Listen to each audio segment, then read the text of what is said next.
The youth of Africa, you are being sold a dummy, and that dummy is as good as the so-called or the 1884 demarcation of Africa. Now, the world order creates a big power that dominates. That is the history. The old order creates a new power that dominates the economic space in the world. If you look at the history, the Roman empires, the British empires, and now the American empire, you can see that the domination was an economic domination. And therefore, the next world order is going to be dominated by the richest country, which is China. They dominate by way of a model that is called hegemony. Hegemony is a nation going into another and taking advantage of that nation to the economic advancement of that nation. Now, when nation A dominates nation B, it creates a process where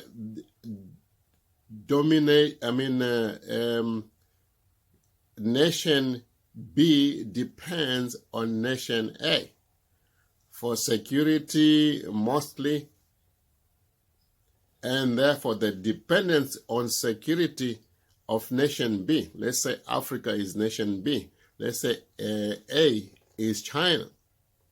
Now what then happens is that in times of crisis, when nation A, which is China for example, gets involved in a security balance or a threat of war or war itself, it demands that nation B supports it, works with it. It's a demand because you are attached to it as a defense and capital. And this is what has happened with the Western system today. Africa is attached from capital and defense in that they are trainers, as it were, that if almost every nation in Africa, there's foreign trainers in our armies.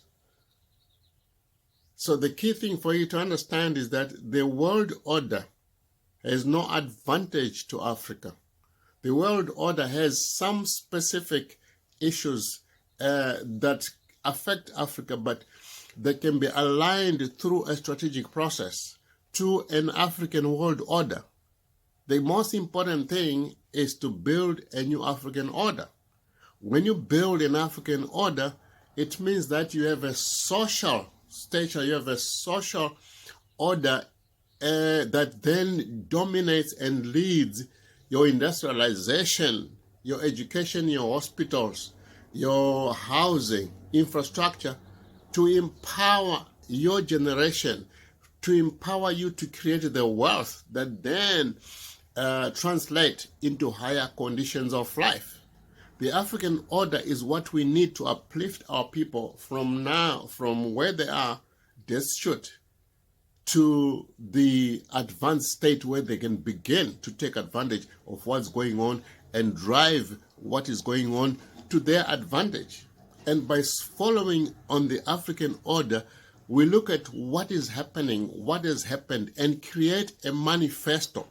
In other words, a list or an agenda of the things that protect the African environment, that protect the African society, that protect the African resources, African land, that protect the industrial place, that protects our consumption power, which is what every other nation is coming.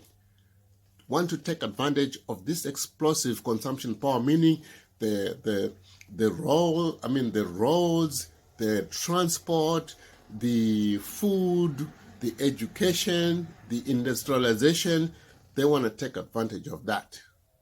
Now, we need to build the world order the African order before we can go at the life stage.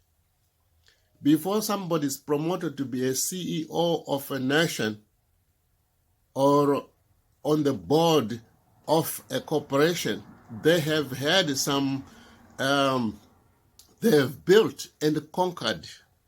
They've shown, they've built the core foundational stature that allows them to be there. You can't just get and be on the board when you don't have the experience. We cannot be as Africa on the board at the same table with the Chinese, with the Western nations, because we don't have the resources, we don't have the power. And we still think that our generally, all these technocrats generally who are running the governments believe that the Western nations give us the capital leaders in our transformation.